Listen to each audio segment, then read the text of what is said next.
Episode 4, Chapter 4 of Ahsoka, titled Fallen Jedi, picks up where Episode 3 left off. We see that Ahsoka and Sabine are on Cetos and they're trying to fix their ship, but then they are confronted by Shin and her apprentice, evidently.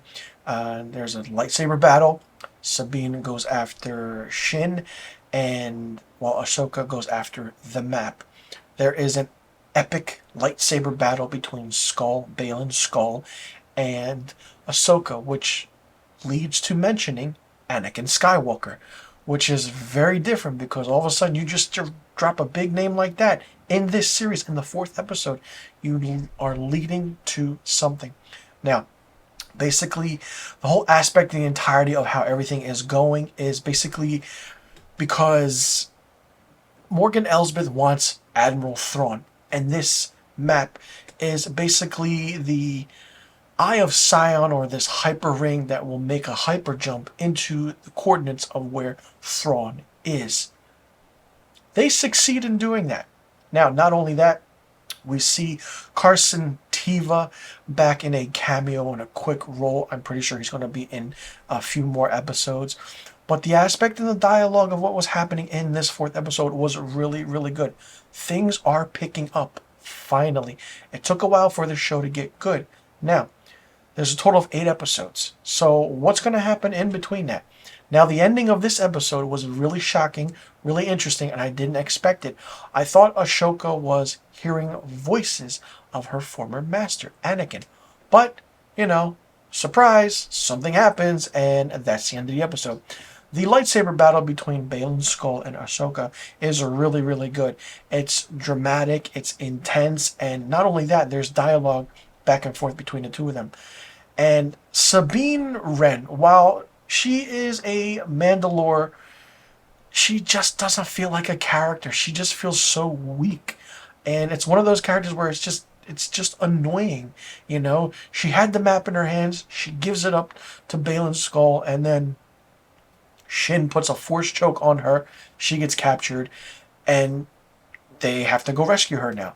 Not only that, David Tennant voices Hu Yang, the droid that is with Ahsoka, and finally we see that Syndulla gets her people with her, and they go to help on Cetos, but it's too late.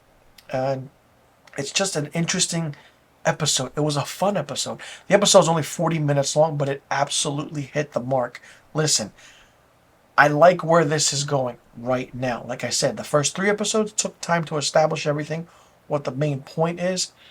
Fourth episode, not bad. The ending was good. I'm very curious to see where it plays out. And I keep saying it, hopefully we do not get Grand Admiral Thrawn in episode 7 and we only see him one more time in episode 8. This could be a big series if done the right way. I mean, it takes place after the events of the Return of the Jedi.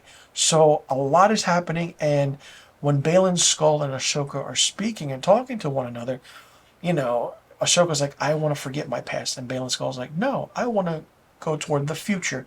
We know the future events that are happening between episodes 7, 8, and 9. We know those films. And it's going to be interesting to see how more fun, ecstatic this series is going to be. From what I see, this was the best episode by far. Ray Stevenson, may he rest in peace, did a phenomenal part in this episode. And being a former Jedi who survived Order of 66 by following an unknown who is now a Dark Jedi, it's really good. You don't see many Jedis who turn Sith other than, we know, Anakin and other aspects of certain characters in the Star Wars realm and universe. But Ray Stevenson as Baylan Skull is very underrated and really, really fun to watch. Very curious to see how his character is portrayed from here on out, and I'm curious to see what's going to happen and where is Ezra Bridger. Anything's possible, so I'm really curious to see what's going to happen in the next episodes. Let me know in the comment section below what you thought about episode 4, part 4 of Ahsoka, titled Fallen Jedi. Did you like it? Did you not like it? What did you think of it? What do you think about the title of this being a fallen Jedi? Who do you think is the fallen Jedi? What do you see happening in the upcoming episodes?